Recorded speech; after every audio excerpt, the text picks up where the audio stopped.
Yay, we've got another Japan tool haul. My recent Amazon Japan tool order contained more items than this. I will show you what those items are, and they may show up in future videos. But for now, let's start with the Fupa Jet Oiler. A long time ago, I reviewed this one, and I love it. I have other really nice oil cans. This one is so much better. All right, so let's put this piece on here.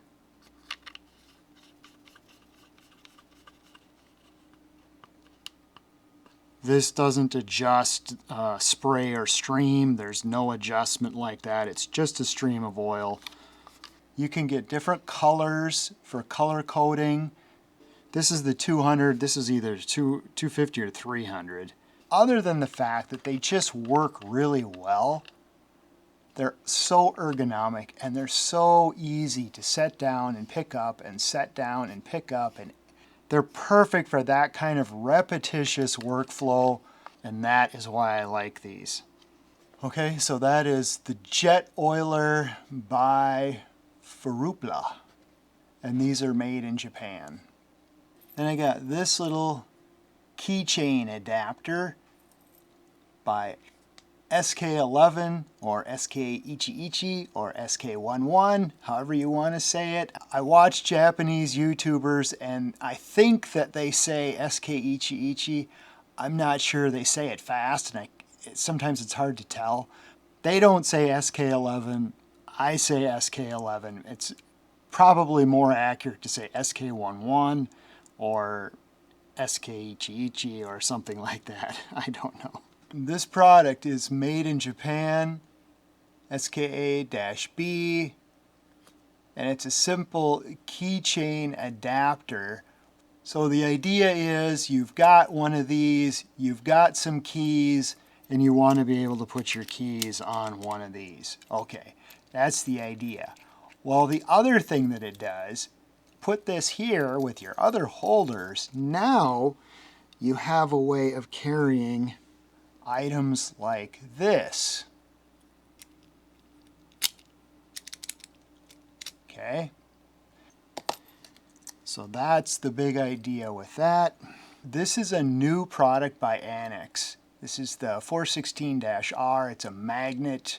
They explain right here that it is made in Taiwan, but the design and the packaging and the quality control are all done in Japan.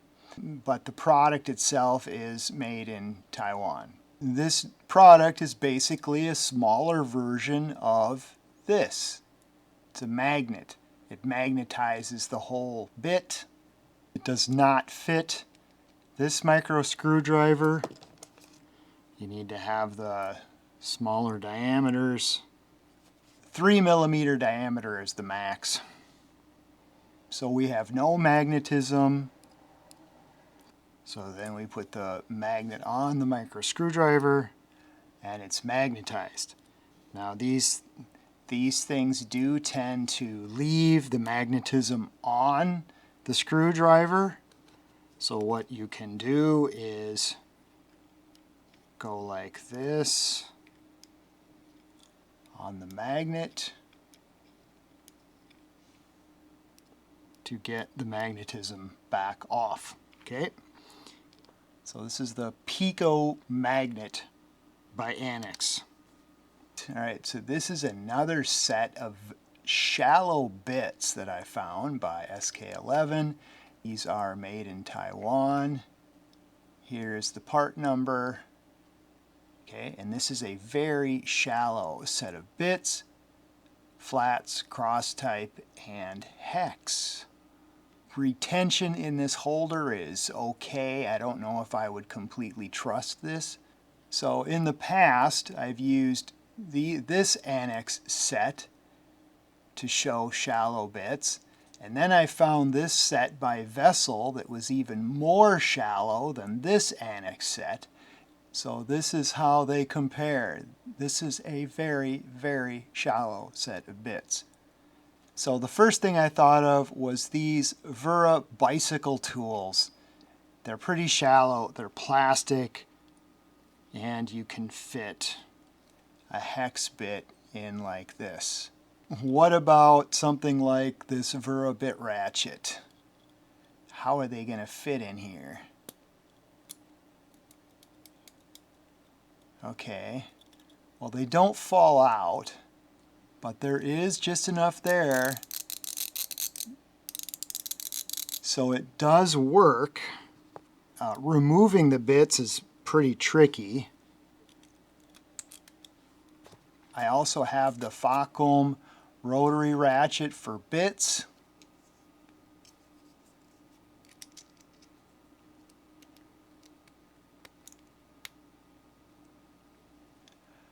And that barely works in here. So it actually does work. Okay, it just barely works.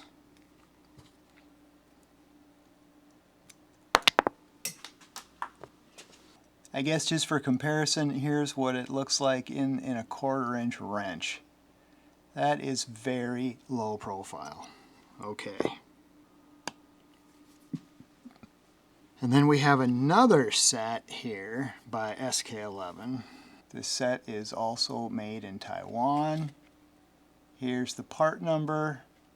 It's a bit ratchet with some shallow bits.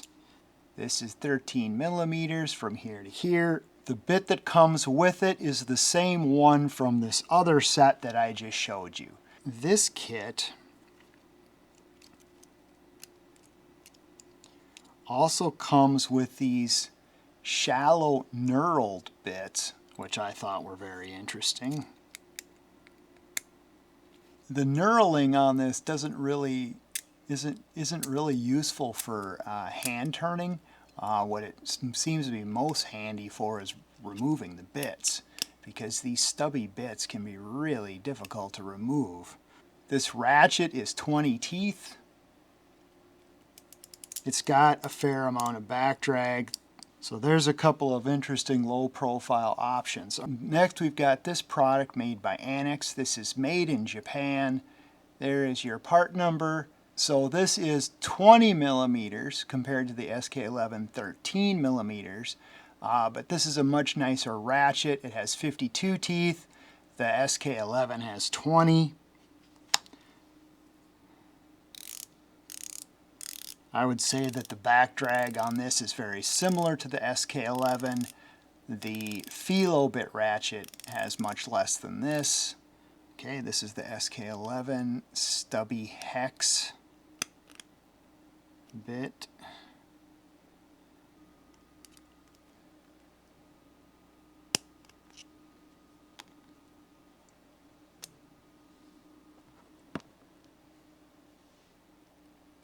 This handle almost looks like it's 3D printed, but it's not. It's a texture that they deliberately put on here. Another Annex product made in Japan.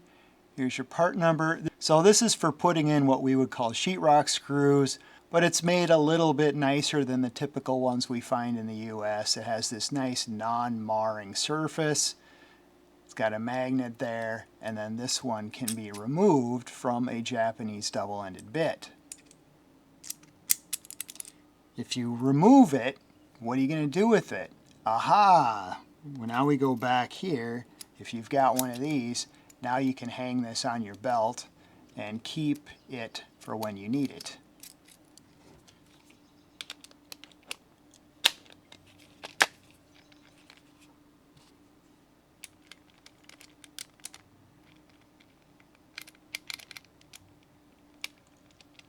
Okay, retention on this is very good. It's very stable. If you had a higher speed drill and you were doing sheetrock, it would be more flush, I would assume. I don't believe that there is any adjustment or fine-tuning. I think it is just I believe that this is just simple and preset.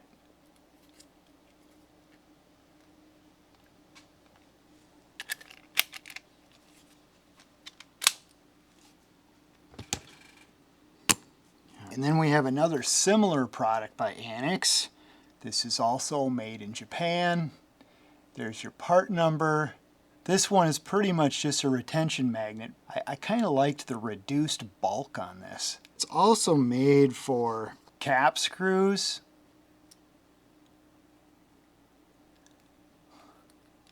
These are very stable on here. Man, these are just rock solid on here.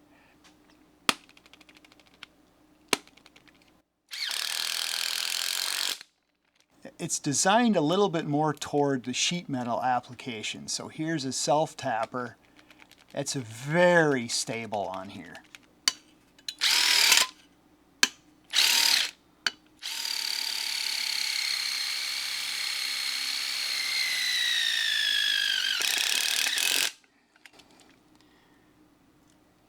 No wobble. Very nice. And of course the magnet catches all the sheet metal debris. So the bit can be replaced. So this can be used on other bits. It does not have to be used on this bit. This was just a bit that they included. They say that this is made for 4.3 millimeter bits. So it works with this one. Here's the Vessel Saki Subo. The Saki Subo does create a little bit of an interesting problem.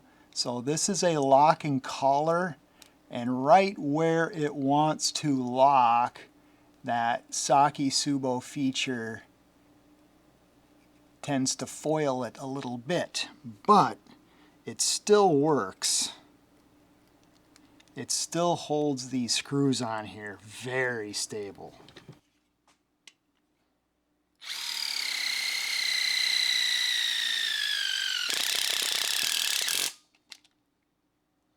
This is machined aluminum, this is plastic. They put an O-ring in there, so when you tighten this plastic piece down, it smushes the O-ring, creates a kind of a clamp onto the bit, and that's all there is to it. All right, so that is the Annex ADM 2100. Next we've got this Annex Adapter. This is made in Japan. And we can see the main feature on this is compatibility. It has the double anvil. It has the Japanese detent and it has the E6 detent here. So this is a JDM chuck, or a Japanese Industrial Standard chuck. We're going to put this into this chuck and let it snap into the E6 detent. And then because this is a Japanese chuck, it will go into that deeper detent. Maybe a little bit less play? I don't know. Not a lot of difference there, is there? Here we've got it. It's pretty good. It's pretty good fit on there. Oh.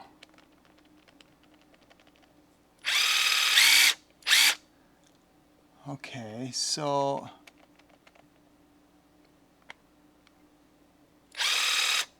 I don't know if this is made that way intentionally to take out play in a socket, but that's what it does. So if I go here, it's a little wobbly, but if I push it in, it kind of wedges on this contour. It's weird that they put this boss here, because that doesn't ever really touch the socket, so I'm not sure why they did that. That's just a look at this Annex adapter. Okay, I said that there were other items in this order. This was not one of them. This was surprisingly popular on Instagram. This was a set that I bought some time ago. I don't think you can get this set anymore. If I can find affiliate links for this set, I will definitely provide them even in this video. But this type of compact set, Tournai has a bunch of them. So I bought these two examples of these small compact sets, and these need a video on their own. So stay tuned for that video. I'm definitely going to be reviewing these two little Tournai sets. I also got the olive colored XGT 40 volt Makita hot water kettle.